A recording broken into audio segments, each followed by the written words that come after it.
Guys, good morning. Happy Wednesday. It's Daryl here. It's 5 a.m. here in Connecticut on the East Coast. I want to talk a little bit about the Ahmaud Arbery case. I was just thinking, I'm trying to figure, every time I see this case, I feel for Ahmaud Arbery.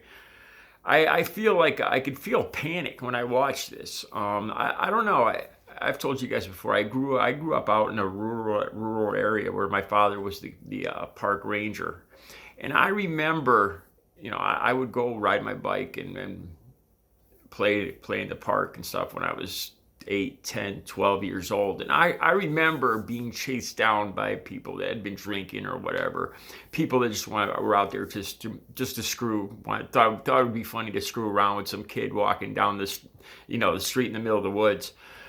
And maybe that's why it bothers me so much. Or even around here. I'm out every day hiking and riding my bike, and I'm more or less at the mercy. It's very rural around here too. Very, I walk through a lot of areas that's all just wooded, and it's just me. And I get a strong feeling of empathy for what Ahmaud Arbery must have gone through. Regardless, he's. You know what? I was going to say regardless that he's African American and I'm white, but then I just thought about that some more and. Being African American in that situation must make it all that much more terrifying, because in the back of his head, he must know what has happened, lynchings, stuff like that that's happened before. It has to be seriously terrifying. So I feel, every time I watch this video, I feel for him. Okay, so Willie, Roddie, Bryan. We see a video where but this was before he was arrested, I think. He's on his couch saying he had nothing to do with this. He's got to be cleared. He was just an eyewitness. Well, just now, it's funny, and it's funny how these vest cams, these dash cams, and all these other these facts come out months and months after this all happened. So this vest cam comes out, and you guys will probably see it. I'll put a link down below. It's all over ABC News, NBC News. If you Google Willie, Roddie, Bryan, or the Ahmaud Arbery case, it's easy to find. This vest cam video where he's talking. The cop is talking. Now, mind you, too, this bothers me too. They're all standing around Ahmaud Arbery's body. And I think you can see the McDaniels walking around in the background, and they're talking to Willie, Roddie, Bryan. And this jogger just lost his life. He's laying there. I don't know. It troubles me. It does more than trouble me. It freaks me out. It scares me every time I watch this video.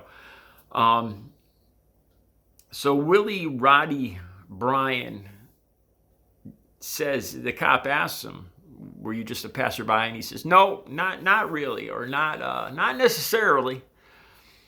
So right there, he says, right there he contradicts. There's him on video at the scene with Ahmaud Arbery's lifeless corpse, and Willie's saying, "Yeah, I wasn't just a passerby. I was involved." And he seems a little proud of it too, just the way he says this. Because the cop asks him, "Were you just a passerby?" And Bryan goes, "Not necessarily." And if you look at that, the context of that is, no, I got involved. I got involved. It's like a nudge, wink, wink. I was more than a passerby. Not necessarily. That's what he's saying. At least that's how it comes across to me. And he talks about how he saw Ahmaud hauling down the road, and he yelled out to the McDaniels, "You got him," or something like that. Anyway, Bryan talks about how he tried to block him with his truck.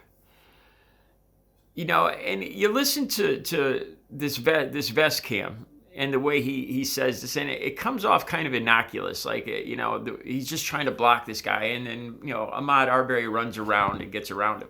And the way he describes it, But I remember being in positions like this where people have screwed with me, where I've been chased, and I could put myself in Ahmaud Arbery's position, where you're out there minding your own business, and all of a sudden people start chasing you. It's like something out of a freaking horror movie. And from Ahmaud Arbery's case, you picture this guy in a truck. He doesn't know. He's already being chased by two other guys in a truck.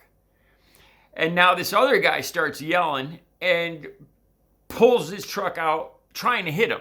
If I were Ahmaud Arbery, I wouldn't call it, this guy was trying to block me. Now, if I was out there and I saw a truck driving at me and trying to chasing me down the road, trying to come at me, they're trying to kill you. And I can imagine the panic that must have gone through Ahmaud Arbery's head before, during this whole episode. It must have been freaking terrifying. He has no idea who these people are. And now not one truck, but two trucks are trying to hit him with these vehicles. Then Bryan talks about how all of a sudden he makes it sound like Ahmaud Arbery just stopped and went to try to grab the gun. Holy cow, imagine that. I believe that's fight or flight. I think if I put myself in Ahmaud Arbery's shoes, my adrenaline would be so spiked at that moment. These people are trying to kill you, run you over in their trucks. And then it gets to the point where you're more or less cornered, and you see one of these guys coming at you with a rifle, a long rifle, and now it's fight or flight. It's do or die. And I could just imagine being Ahmaud Arbery here. It's just a full-on panic fight for your life moment. But you hear Willie, Roddie, Bryan tell it, and it's like, oh, this guy tried to grab the gun, and so we had to shoot him. Tried to grab the gun away from Travis. Go figure. Crazy black jogger. He didn't say that. That's my own putting in there. But the way he talks in this video, he makes it sound innocuous. He makes it sound very somewhat innocent, and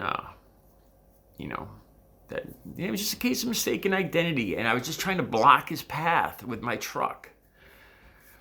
Well, anyway, it refutes his whole because after he was going to get arrested, he said, he was just an eyewitness. He had nothing to do with it. But I have a feeling if Ahmaud Arbery were alive today, if we could hear Ahmaud Arbery's description of Willie, Roddie, Bryan, and his involvement, and him driving the truck at Ahmaud several times. I think Ahmaud Arbery saw it a lot differently than Willie, Roddie, Bryan just being an eyewitness. These guys all have to answer for what they did that day. That's my opinion. All right. You guys have a good Wednesday.